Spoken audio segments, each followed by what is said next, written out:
The monkey general smashed the ancestral urn that had been worshipped for generations. Hidden inside was a rusty old handgun.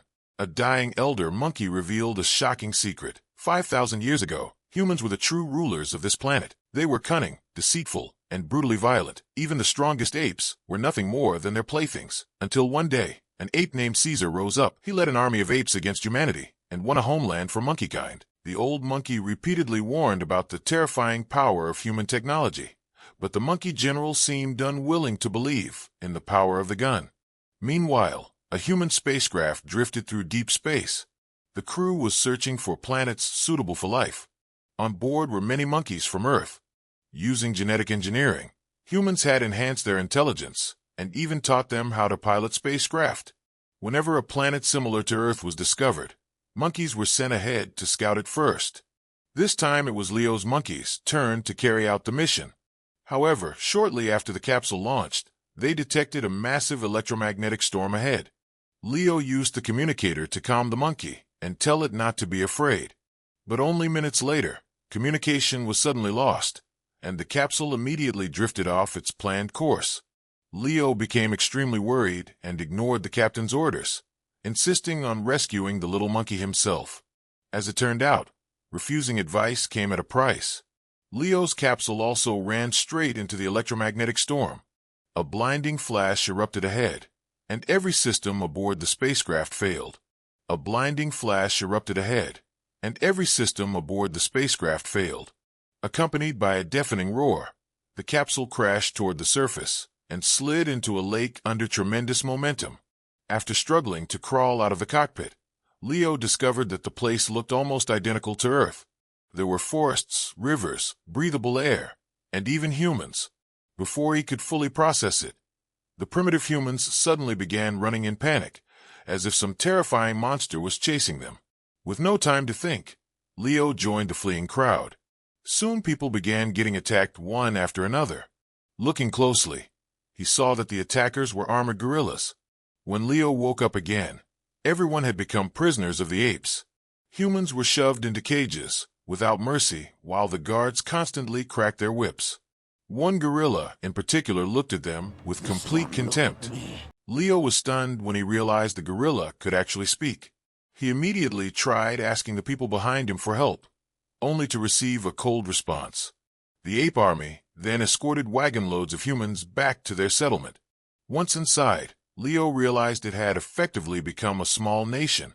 Although the apes wore simple clothing and lived in caves, everyone had a clear role and responsibility. It was obvious they operated under a strict system of order. The humans were marched through the streets like public exhibits, while crowds of apes stared at them as if they were exotic animals. Eventually they arrived at the slave market, where they were branded with marks of slavery. The children were fitted with collars and turned into pets for the apes. A female ape named Ari strongly believed that humans and apes should live together peacefully, but no one seemed willing to listen to her. She stormed into the slave market and demanded that all the humans be released. The old ape owner refused. If Ari had not been the daughter of a senator, he might have beaten her on the spot. Seeing an opportunity, Leo grabbed Ari and secretly begged her to let him go. When Ari turned around and looked at him, she was instantly captivated. Unable to resist, she spent a fortune buying Leo and brought him back to her luxurious estate. Her senator father was furious when he found out. He knew Ari had always sympathized with humans, but the family had no need for more slaves, especially one who was clearly still untamed. That evening, the senator hosted a banquet for important guests. Suddenly, a hot-tempered ape arrived uninvited. He was the great general of the ape kingdom and had long admired Ari.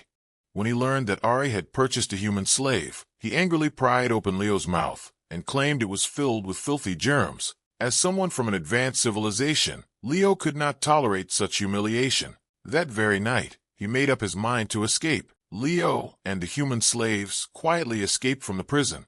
Led by Ari, they followed a hidden path and successfully avoided the search parties. They arrived at the site where the spacecraft had crashed. Without hesitation, Leo dove into the lake and retrieved his backup toolkit from the wreckage. He tried to contact the mothership and was shocked to discover that it was also on this planet. He realized his crew must have followed him out of concern for his safety. Desperate to reunite with them, Leo urged everyone forward. But before they had gone very far, a group of enemies suddenly blocked their path. A slave trader and his men demanded that the human slaves be taken back. Leo didn't hesitate. He raised his weapon and fired a single shot.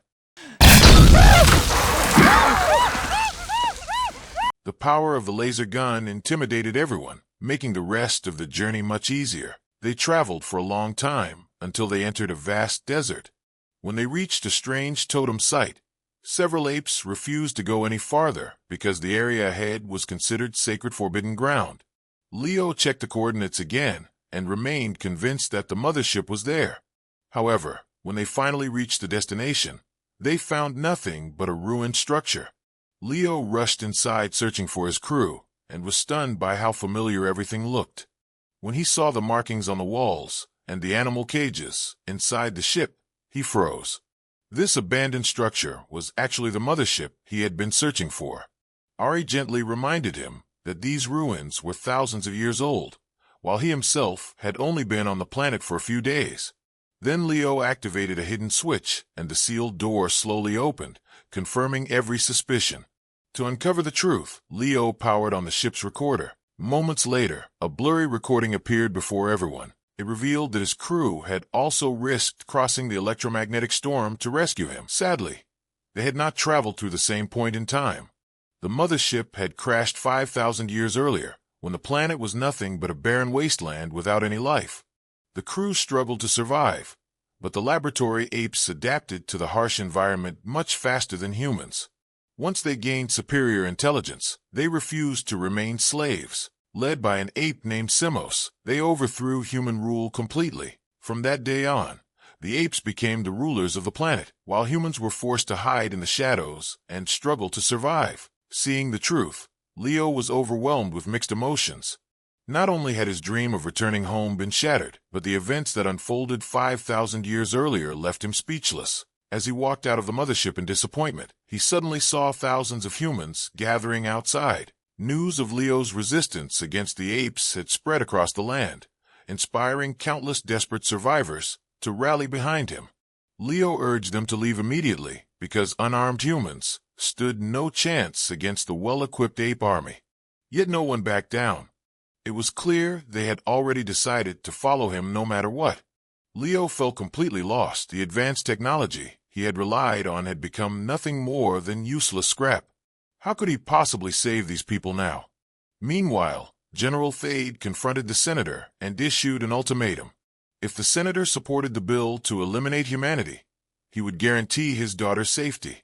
Otherwise, Ari's decision to free a human would brand her as a traitor to all ape kind, forcing her to live the rest of her life in disgrace. With no other option, the old senator reluctantly agreed. That night, the ape army assembled in full force. Even the royal guards were mobilized as the massive army marched toward the Forbidden Zone, determined to wipe out every remaining human. Facing the overwhelming ape forces, could Leo and his companions possibly stand their ground?